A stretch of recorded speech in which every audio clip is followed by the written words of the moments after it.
Dynamic websites वह websites होती हैं जिनका कंटेंट बदलता रहता है। Facebook, Twitter, Instagram, Gmail, Flipkart ये सभी डायनामिक वेबसाइट्स हैं।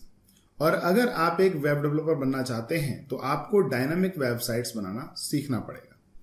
नमस्कार दोस्तों, मेरा नाम है योगेंद्र पाल और मैं स्वागत करता हूं आपका अपने इस वीडियो ट्यूटोरियल सीरीज में जिसका नाम है Yogi's guide to web development. अपने इस वीडियो में मैं आपको बताऊंगा कि डायनामिक वेबसाइट्स कैसे बनाते हैं या फिर डायनामिक वेबसाइट्स बनाना सीखने के लिए आपको क्या क्या सीखने की जरूरत होगी। मेरे पिछले वीडियो से आप इतना तो समझ ही चुके हैं कि डायनामिक वेबसाइट के अंदर का कंटेंट चेंज होता रहता है। तो जब आप किसी पेज को एक्सेस करते हैं आपको दूसरा कंटेंट दिखाई देता है और आपका दोस्त सेम पेज को एक्सेस करे तो उसको दूसरा कंटेंट दिखाई देगा।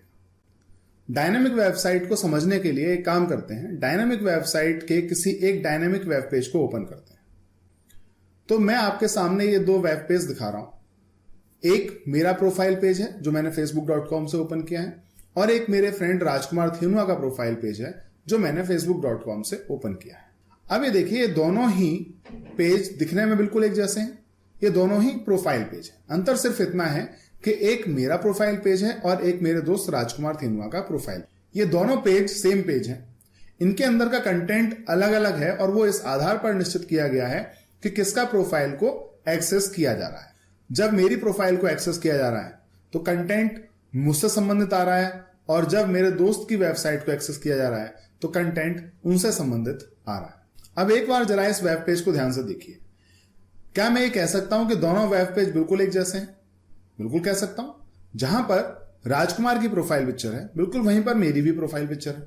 जहां पर राजकुमार का नाम लिखा गया है बिल्कुल वहीं पर मेरा नाम भी लिखा गया है। जहां पर राजकुमार की टाइमलाइन आ रही है वहीं पर मेरी भी टाइमलाइन आ रही है। तो क्या मैं ये कह सकता हूं कि दोनों पेज का टेम्पलेट एक ही है, सिर्फ उसके अंदर जो इंफॉर्मेशन फिल की जानी चाहिए थी वो चेंज कर दी है? तो क्या मैं ये कह सकता हूं कि अगर मैं एक डायनामिक वेब पेज बनाना चाहूं तो सबसे पहले मुझे उसका एक टेम्पलेट बनाना पड़ेगा।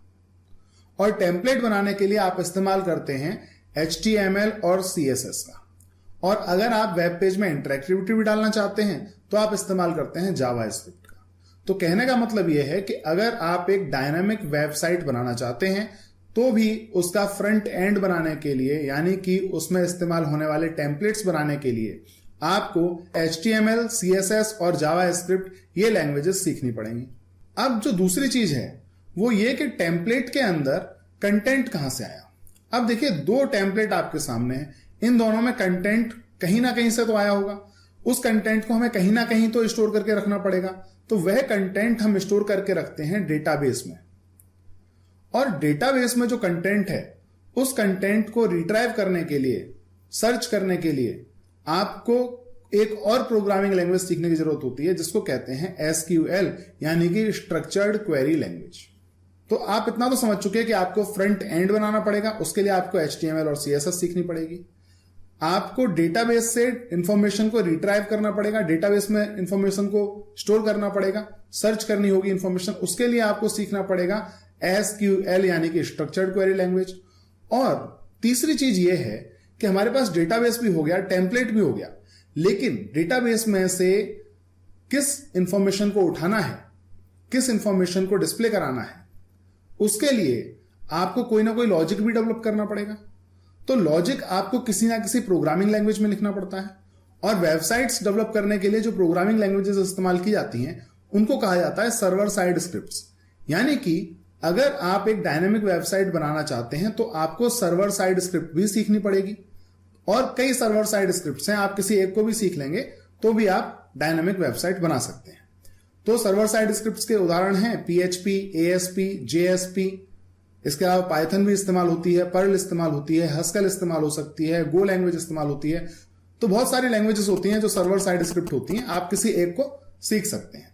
तो अगर आप ये तीन चीज सीख जाते हैं, सबसे पहले आप फ्रंट एंड बनाना सीखें HTML और CSS की सहायता से। उसके बाद आप डेटाबेस से इंफॉर्मेशन रिट्राइव करना, उसमें इंफॉर्मेशन को लिखना सीखें। उसके लिए आपको सीखना पड़ेगा SQL। और लॉजिक डेवलप करने के लिए आपको सीखनी पड़ेगी एक सर्वर साइड स्क्रिप्टिंग लैंग्वेज जैसे कि PHP, ASP या फिर JSP। और इन सभी को सिखाने के लिए मैं ट्यूटोरियल्स बनाने वाला हूं। HTML के लिए योगीज गाइड टू HTML है, CSS के लिए योगीज गाइड टू CSS है, जावास्क्रिप्ट के लिए योगीज गाइड टू जावास्क्रिप्ट है। ठीक है, ऐसे MySQL के लिए Yogi's guide to MySQL, PHP के लिए योगीज गाइड टू PHP। तो मैं कई ट्यूटोरियल्स की सीरीज बनाने वाला हूं जिनको देखकर आप डायनामिक वेबसाइट बनाना सीख सकते हैं। तो मुझे उम्मीद है कि मेरे इस वीडियो से आपको इतना तो समझ में आया होगा कि अगर आप डायनामिक वेबसाइट्स बनाना सीखना चाहते हैं तो आपको क्या क्या सीखने की जरूरत होगी। तो अब आप अपने लिए एक सही ट्रैक चूज कर सकते हैं। तो दोस्तों, मेरे पिछले वीडियो से आपने सीखा कि स्टैटिक वेबसाइट्स बनाने के लिए क्या क्या सीखने की जरूरत है। मेरे इस वीडियो में आपने सीखा कि डायनामिक वेबसाइट्स बनाना सीखने के लिए क्या क्या सीखने की जरूरत है।